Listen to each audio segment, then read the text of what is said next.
Moon's forbidden history. We live in interesting times.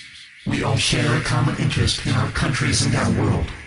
We show a temporary interest in space as new and unseen information and discoveries are shared, then that interest is incorporated into today's survival. I would like to share with you information regarding the Moon and our solar system.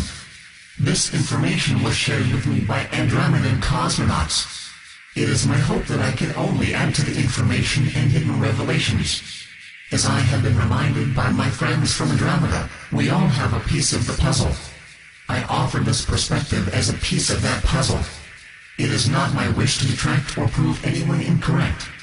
I myself have taken this information with the understanding that it is just a small part of a larger drama playing itself out in our backyard and on our home, Earth. This information was given over a period of contacts, both physical and telepathic. The following is the Andromedan perspective of our Moon. Our Moon has an atmosphere comparable in many places to that of Earth. In many of the large craters on the visible and the hidden side, the atmosphere is said to be denser than sea level on Earth. Our Moon has a small egress at its north pole, and the crust is thinly shelled in places. It is only 21 miles thick in some places, and 35 miles in others. We've been told that our Moon is dry. 1,000,000 times drier than the Gobi Desert. According to the Andromedans, it all depends on where you are. They say the hidden side has many large underground lakes, huge in size. The irrigation and terraforming is occurring on the hidden side on the surface, but is occurring underground on the visible side to hide the agenda. Apollo 15 discovered and took pictures of water vapor clouds that appeared from the hidden side. This would be most odd and unusual if the Moon really didn't have much of an atmosphere, as we've been told, because clouds would be impossible. The age of the Moon soil is 6.2 billion years old, and has compound and chemicals not found on Earth. In fact, there are many chemical compounds that were discovered, but withheld from the public. There are many more we've yet to discover because our science is not advanced enough yet. The lunar soil did not come from the rock that makes up its mountains and craters. This is known to some lunar scientists. However, it's not spoken about, but in whispers. So, where did the soil come from? The Andromedans say the soil and many of the rocks come from Ursa Minor.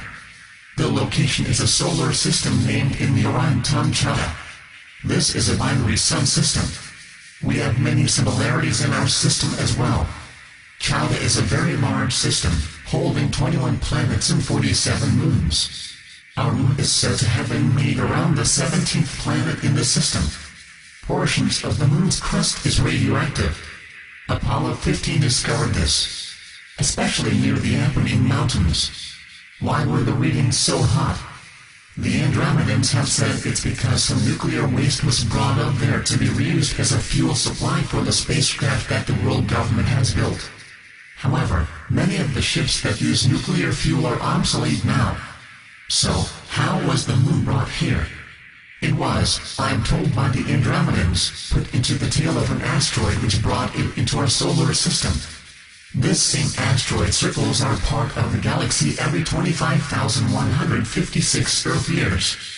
The Andromedans have said that our Moon has been inhabited periodically in its history for 1.8 million Earth years. The Moon is hollow. It contains huge underground facilities built by ETs and later humans from Earth. There are 7 openings into the Moon's crust and the underground bases. Conservative scientists have wondered why so many craters seem so shallow, despite their size. The Andromedans say it's because much of the surface was built on top of a metallic shell of a circular space crest, or a war carrier, as the Andromedans describe it. An example of a shallow, but large crater would be the crater Gagarin. This crater is roughly 185 miles across, but is only 4.5 to 5 miles deep. Based on the impact and size across the crater's length on the surface, the depth should be 4 to 6 times that deep. In fact, all the craters are the same. They are too shallow. They defy known science. Many of the craters have been artificially created. The Andromedans have said that many of the craters on the far side were in fact dome cities at one time and that they were destroyed during a war that goes back 113,000 years. Many were used as dome cities and other larger craters were used as spacecraft hangars capable of housing 200 craft. The surface bases consisted of 9 domed cities which would be equal to a small city. Small lakes or ponds were scattered along the surface. The remains of these dome structures were discovered by NSA astronauts, Russian astronauts, and the NASA Apollo astronauts. The true military complex of the Moon is now underground. Entrances to this alien and human base is at both poles, the Taurus Mountains, Jules Verne crater on the far side, and Archimedes. These are the original entrances. The black government has created more openings and is currently expanding the underground complex. The expansion is for the operation of private scientific and military agendas for the world order. The Andromedans also state that it was a military outpost, until it was needed in our part of the galaxy to end a rebellion that was taking place. The personnel consisted of reptilian, half-human, half-reptilian, and those who would be known as humans. Many of the original structures on the surface of the Moon were destroyed during what the Andromedans refer to as the Black League conflict. This was a battle fought by humans of different systems that formed a secret alliance, and fought the tyranny of the Orion Empire. Continuous destruction occurred on one side of the Moon as it was being transported here by space debris. The side that suffered the heaviest destruction is the visible side we see. The destruction was caused by particle beam weapons when our Moon was located in the orbit of Maldek, now a destroyed planet. Our present Moon was one of 2 moons that orbited it. The second moon, I'm told, is the moon Phobos. It also has ruins on it, as does Venus, which was a moon of Uranus. Uranus is abundant with plant and mammal life. The glass that is abundantly spread over the moon's surface came from the dome cities that were once on this war carrier. I would like at this point to explain how the moon is supposed to have gravity. Now this is Andromedan science and it flies in the face of our own science. But regardless, here is the Andromedan reasons for the Moon having gravity. Our Sun produces a highly penetrating radiation in the electromagnetic spectrum. This frequency is approximately 1 trillion cycles a second. This frequency is located between the lower portion of the infrared and radar band. It is this radiation from the Sun that causes gravity, not the planet's rotation. I will explain more of this when I address the Hollow Earth. The Andromedan science claims that any planetary body that is 29.3 miles in size and is exposed to a sun is capable of a gravity field, even if it is not rotating on its axis. The Andromedans have related the following series of events to me. They have said that this information has been recorded.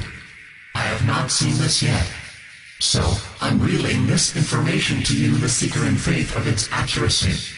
Upon arriving on the surface of the Moon, the NSA astronauts, together with their tour guides, the Greys, were taken to the underground facilities where the remains and skeletons of reptilian-like beings and human beings were found. Also, old Orion technology was discovered. This location has been identified by the Andromedans as underneath the crater named Jules Verne. The Andromedans say the size of this facility hidden under the hidden side of the Moon is approximately the size of New York State. These huge underground facilities contain large lakes, plant life of Earth, alien form manufacturing machinery, food storage facilities, and spacecraft hangars. Also, alien writing is to be witnessed on the walls in the hallways.